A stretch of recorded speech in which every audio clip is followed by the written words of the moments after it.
दोस्तों, फिरोज गांधी नेहरू परिवार के बहुत ही करीबी के थे, खासकर इंदिरा गांधी की मां कमला नेहरू के। साल 1936 में कमला नेहरू के निधन के बाद इंदिरा जी और फिरोज एक दूसरे के करीब आ गए।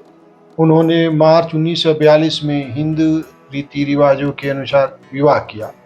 हालांकि इंदिरा के पिता पंडित जवाहरलाल नेहरू इस शादी के खिलाफ थे, क्योंकि दोनों के धर्म अलग थे और उनकी राजनीति इससे प्रभावित हो सकती थी। दोस्तों, अब बात उठती है कि फिरोज के सरनेम में गांधी कैसे आया। फिरोज गांधी का असली नाम फिरोज गांधी था और उनके पिता जहांगीर गांधी गुजरात के भरूच से थे, जो कि एक पारसी परिवार से ताल्लुक रखते थे। फिरोज के माँ का नाम रतिमाई गांधी था। लेकिन सवाल ये है कि फिरोज गांधी कैसे बन गए। मार्टिन फॉक की किताब फिरोज द फॉरगॉटन गांधी के मुताबिक फिरोज राजनीति में सक्रिय हुए तो उस वक्त के अखबारों में उनके सरनेम गांधी को गांधी समझ लिया गया और वही प्रिंट होने लगा। उसके बाद से फिरोज गांधी के नाम के साथ गांधी ऐसे साई की तरह चिपक गया जैसे कभी गया ही नहीं। हालांकि तमाम इतिहासकार इस बारे में अलग अलग राय रखते हैं। कुछ का मानना है कि फिरोज ने महात्मा गांधी से प्रेरित होकर अपना सरनेम गांधी कर लिया था। हालांकि फिरोज पारसी थे। इसका मोहर इस बात से लगाया जा सकता है कि प्रयागराज के एक पारसी कब्रिस्तान में उनका कब्र है।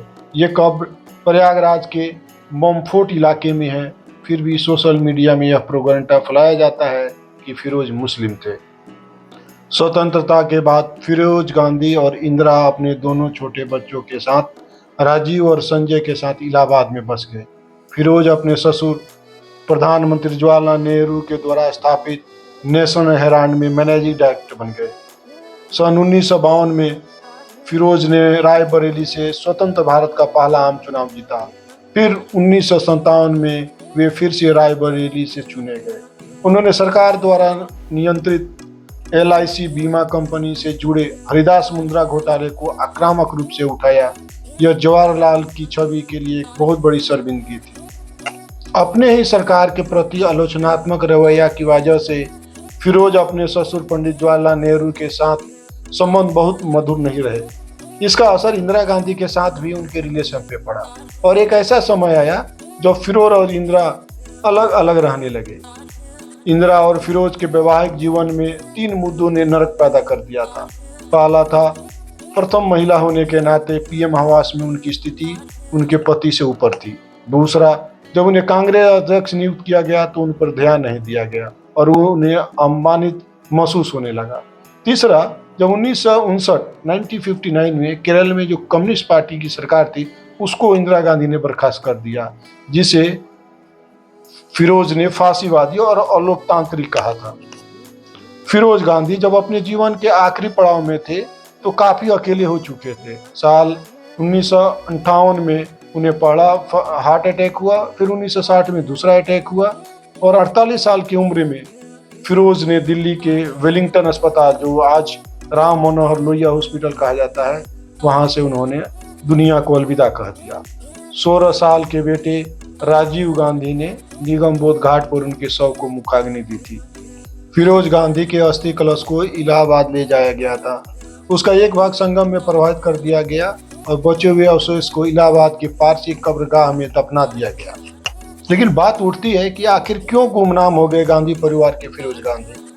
बीजेपी के नेता इसके लिए फिरोज गांधी के पारसी धर्म को कारण मानते हैं, मगर राजनीतिक विश्लेषण उनके प्रखर व्यक्तित्व को गुमनामी का कारण बताते हैं। स्वतंत्र भारत के आंदोलन में फिरोज गांधी काफी मुखर रहे। भारत छोड़ो आंदोलन के दौरान इंदिरा गांधी के साथ वे जेल भी गए थे। आज़ादी के बाद जब वो रायबरेली से सांसद बने तो उन्होंने कई मौकों पर अपनी ही सरकार की आलोचना की थी। सरकार में उनके ससुर जवाहरलाल नेहरू की थी, मगर उन्होंने मुद्दे पर सरकार को घेरने में कोई कमी नहीं की थी। इस कारण वह नेहरू के मुरीद कांग्रेसियों के नापसंद बन गए। कांग्रेस ने इंदिरा गांधी को जब पार्टी का वारिस चुना तब उन्हें जवाहरलाल नेहरू के स्वाभाविक उत्तराधिकारी के तौर पर प्रचारित नहीं किया। नेहरू के कद के सामने धीरे धीरे फिरोज गांधी की स्मृति धूमिल पड़ती चली गई। इस हिसाब से फिरोज गांधी गुमनाम होते गए।